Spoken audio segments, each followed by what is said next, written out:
जय जय श्रीमन नारायण। मैं सीता श्रीनिवास। आज मैं आप सबको बताऊंगी धनतेरस की कथा।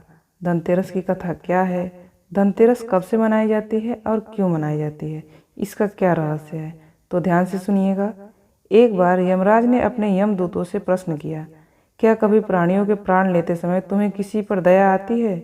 यमदूतों ने सोचकर कहा, नहीं महाराज, उस वक्त तो हम आपकी आज्ञा का पालन कर रहे होते हैं, हमें किसी पर दया कैसे आ सकती है? यमराज ने फिर से पूछा, संकोच मत करो और यदि कभी तुम्हारा दिल पसीजा हो तो बेझिझक होकर हमें बताओ। तब यमदूतों ने कहा, सचमुच एक घटना ऐसी है जिसे देखकर हमारा हृदय पसीज गया था। एक दिन हंस नाम का राजा शिकार पर गया। जंगल में वह अपने साथियों से बिछड़ गया और भटकते भटकते दूसरे राजा की सीमा में चला गया। वहाँ एक शासक हेमा था। उसने राजा हंस का बहुत ही आदर सत्कार किया। उसी दिन राजा हेमा की रानी ने एक पुत्र को जन्म दिया। ज्योतिषियों ने नक्षत्र गणना करके बताया कि बालक के विवाह के 4 दिन बाद ही उसकी मृत्यु हो जाएगी।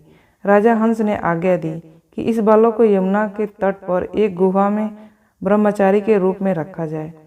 उस तक स्त्रियों की परछाई भी नहीं पहुंचनी चाहिए। किंतु विधि का विधान कुछ और ही था। संयोग से राजा हंस की पुत्री यमुना के तट पर चली गई और वहां जाकर उसने उस ब्रह्मचारी के साथ गंधर्व विवाह कर लिया। विवाह के चौथे दिन उस राजकुमार की मृत्यु हो गई। उस नवविवाहिता का करुण विलाप सुनकर हमारा हृदय कांप गया कि ऐसा सुंदर जोड़ी हमने कभी नहीं देखा। वे कामदेव तथा रति के से कम नहीं थे। इस युवक के प्राण लेते समय हमारे आंसू नहीं रुक पा रहे थे। सारी बातें सुनकर यमराज ने द्रवित होकर कहा, क्या करें, विधि के विधान की मर्यादा हेतु हमें ऐसा अप्रिय काम करना पड़ा। यमदूतों द्वारा पूछे जाने पर यमराज ने अकाल मृत्यु से बचने का उपाय बताया। विधि पूर्वक धनतेरस का पूजन करें। धनतेरस के दिन दीपदान करने से अकाल मृत्यु नहीं होती है। जिस घर में यह पूजन होता है वह घर अकाल मृत्यु से के भय से मुक्त रहता है। उस घर में अकाल मृत्यु कभी नहीं होती है। इसी घटना से धनतेरस के दिन धन्वंतरी पूजा सहित दीपदान की प्रथा का प्रचलन हुआ।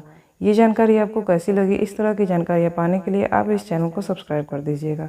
आपका दिन शुभ हो, आपका दिन मंगलमय हो। भगवान धन्वंतरी की कृपा आप पर बनी रहे। इसी आशा और आशीर्वाद के साथ इस वीडियो को समाप्त करती हूँ। जय जय श्रीमन नारायण।